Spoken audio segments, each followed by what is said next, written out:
The barn door creaked against the wind as Jocelyn shoved it open, flashlight slicing through the swirling snow.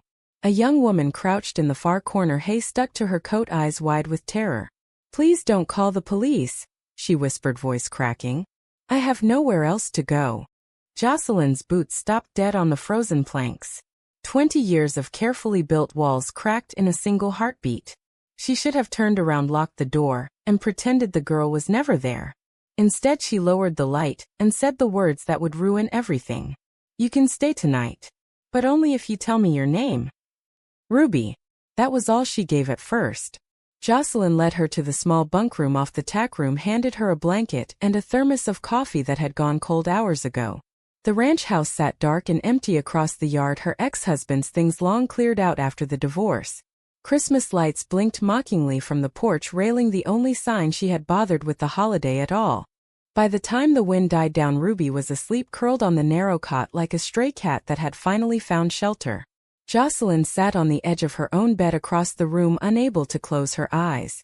The girl's face in the dim lantern light stirred something buried so deep Jocelyn had convinced herself it no longer existed. Flashback hit without warning. She was 18 again, standing in the same barn 20 years earlier, Sarah's hands warm on her cheeks. "We don't have to hide forever," Sarah had whispered. But Jocelyn's father had found the letters the next morning. His voice still echoed. "No daughter of mine is going to hell for this sickness." She had denied everything in front of the entire youth group, tears streaming while Sarah watched from the back row, shattered. The next day Sarah left town, and Jocelyn buried that part of herself so completely she almost believed the lie. Now here was Ruby breathing softly in the next bed, and Jocelyn felt the old wound reopen like fresh snow over thin ice. Morning brought pale light and the sound of hooves shifting restlessly. Jocelyn made oatmeal in the tiny kitchenette, sliding a bowl across the table without a word. Ruby ate like she hadn't seen food in days. "I'm 24, she finally offered. "Ran away from Spokane. My stepdad, it got bad." Jocelyn nodded once. She didn't press. Instead, she handed Ruby an old coat and gloves. "Horses still need feeding. You help me, you eat." Simple as that. They worked side by side, mucking stalls, Ruby surprisingly steady with the pitchfork. By noon the gossip had already started. Old man Tucker from the next ranch drove by, slow in his truck, eyes narrowing at the unfamiliar figure. Jocelyn ignored him, but the knot in her stomach tightened. That afternoon Ruby found the box. It was tucked behind the feed bins, covered in dust. Inside, yellowed envelopes tied with string. Jocelyn snatched it away before Ruby could read the return address. Sarah's handwriting. The sight alone made Jocelyn's hands shake. "Stay out of my things," she snapped, harsher than intended. Ruby flinched but said nothing. By evening, snow had piled against the barn doors again. They sat by the woodstove, Jocelyn nursing whiskey, Ruby sipping tea. "You look like someone who's carrying more than just horses on your shoulders," Ruby said quietly. Jocelyn almost laughed. If only the girl knew how right she was. The first crack in the dam came when Ruby reached for another log, and her sleeve rode up, revealing bruises fading but unmistakable. Jocelyn's breath caught. She had seen those same marks on Sarah's arms the night before she left town. Without thinking, Jocelyn covered the marks with her palm. "Nobody touches you here. Not while you're under my roof." Ruby's eyes met hers, and for one dangerous second neither looked away. The air thickened with something neither dared name. Jocelyn pulled back, first heart hammering like it had when she was 18 and terrified. She lay awake that night listening to Ruby's even breathing. Tomorrow she would drive the girl to the bus station. Tomorrow she would lock the past away again. But even as she made the promise, Jocelyn knew it was already too late. Dawn broke cold and clear. Jocelyn had coffee ready when Ruby emerged, hair tangled, eyes still heavy with sleep. "I can leave today," Ruby offered, voice small. "You've done enough." Jocelyn poured a second mug, slid it across the table. "Storm's coming in again. Roads are closed. You're stuck for at least 3 more days." It wasn't entirely a lie. They fell into a rhythm. Ruby proved handy with the horses, gentle with the skittish mare that Jocelyn had been battling for weeks. By afternoon they were laughing over a broken fence rail, Ruby's imitation of the stubborn cow so perfect Jocelyn nearly dropped the hammer. The sound of her own laughter startled her. She hadn't laughed like that since Sarah. The flashback came while they were stacking hay bales. Jocelyn was 19 again, standing in front of her father in the same barn. "Say it," he demanded. "Say you're not like that girl." She had repeated the words like a prayer even as her heart splintered. Sarah had waited outside in the rain listening to every denial. The memory burned so sharp Jocelyn dropped the bale she was holding. Ruby steadied her arm, concern written across her face. "You okay?" That night the power flickered out. They lit lanterns and played cards on the bunkroom floor. Ruby won 3 hands in a row, crowing with delight. Jocelyn watched her, the way light caught in Ruby's dark hair, the easy smile that reminded her so much of Sarah it hurt to breathe. "You ever been in love?" Ruby asked suddenly. Jocelyn's card slipped from her fingers. "Once," she said before she could stop herself. "A long time ago. I ruined it." Ruby didn't push. Instead, she reached across the blanket and squeezed Jocelyn's hand once, quick and warm. The touch lingered long after Ruby pulled away. The next morning Tucker showed up at the gate. "Heard you got company," he said, eyes sliding toward the barn. "Folks are talking. Young girl staying with a woman like you. You know how it looks." Jocelyn's jaw tightened. "She's legal. She's safe. That's all anyone needs to know." Tucker spat tobacco juice into the snow. "Your daddy would roll over in his grave." The words landed like a slap. Jocelyn slammed the gate shut, heart racing. When she returned to the barn, Ruby was waiting, worry etched in her features. "I heard. I'll go. I don't want to cause you trouble." "No," Jocelyn said too fast. "You stay." The decision felt like jumping off a cliff with no rope. That afternoon Ruby found the old photo album while searching for more blankets. One picture stopped her cold. Jocelyn at 18, arm around a girl with the same dark hair and bright smile as Ruby. "Is this her?" Ruby asked softly, holding up the photo. "The one you ruined?" Jocelyn's knees buckled. She sat hard on the cot. "Her name was Sarah. She was my everything. My father made me choose. I chose wrong." Ruby knelt in front of her. "She looks like me," she whispered. The resemblance had been haunting Jocelyn since the first night. "Yeah," she admitted, voice raw. "She does." Outside the wind howled, but inside the barn something fragile and terrifying was beginning to bloom. Jocelyn reached out, brushed a strand of hair from Ruby's face. Neither moved. The moment stretched, electric and full of every unsaid word between them. Then Ruby's phone buzzed. A text from an unknown number. "Found you." The color drained from Ruby's face. "He's coming," she whispered. "My stepdad. He always finds me." Jocelyn stood. Not this time. The storm arrived with a vengeance that night, burying the ranch under 2 feet of snow. Jocelyn barricaded the doors, double-checked every lock, while Ruby paced the bunkroom, phone clutched like a lifeline. "He's not supposed to know where I am," she kept repeating. "I deleted everything." Jocelyn made hot chocolate the way her mother used to, strong and sweet. "Tell me the rest," she said quietly. Ruby talked until her voice gave out. The stepfather, the years of control, the bruises that never quite healed. Jocelyn listened, every word carving deeper into the guilt she carried for every woman she had failed to protect, including Sarah. When Ruby finally slept, Jocelyn slipped outside into the howling wind. She stood in the middle of the corral, snow stinging her face, and screamed until her throat burned. The sound was swallowed by the storm, but something inside her cracked open. For the first time in 20 years, she let herself feel the full weight of what she had lost. Morning brought a fragile calm. They shoveled a path to the horses together, shoulders brushing every few minutes. Each touch sent sparks through Jocelyn's veins. She caught Ruby watching her more than once, cheeks flushed in the cold. The flashback hit hardest while they were breaking ice in the water trough. Jocelyn was 21, standing in the church basement, Sarah's letter in her hands. "I waited for you," it read. "I'll always wait." Jocelyn had burned it in the parking lot, tears freezing on her lashes. She had married the first man who asked 6 months later, convinced if she tried hard enough the lie would become truth. Ruby's voice pulled her back. "You're shaking." Jocelyn blinked, snow from her lashes. "Just cold." But Ruby stepped closer, cupped Jocelyn's face with gloved hands. "You don't have to lie to me."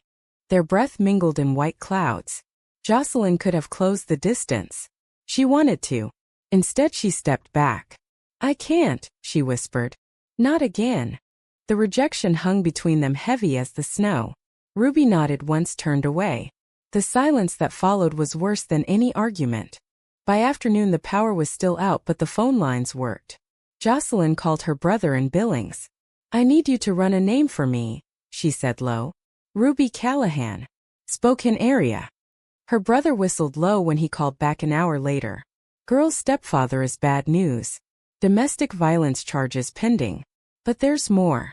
He's been posting everywhere claiming she stole money. Cops are looking."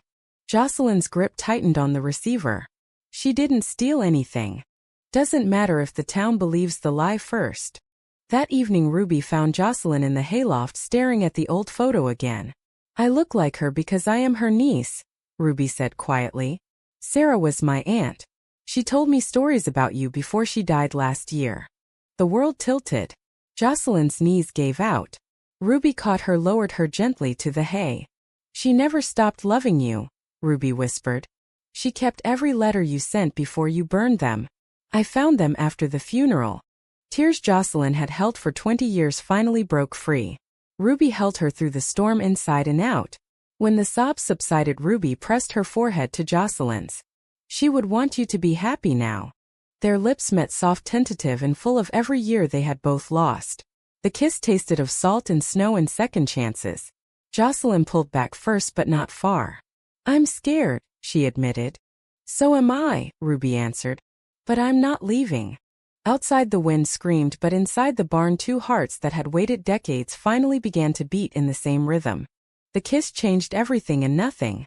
They didn't speak of it the next morning, just moved around each other with new careful awareness. Jocelyn made pancakes, Ruby fed the horses. Every glance carried weight, every accidental touch lingered.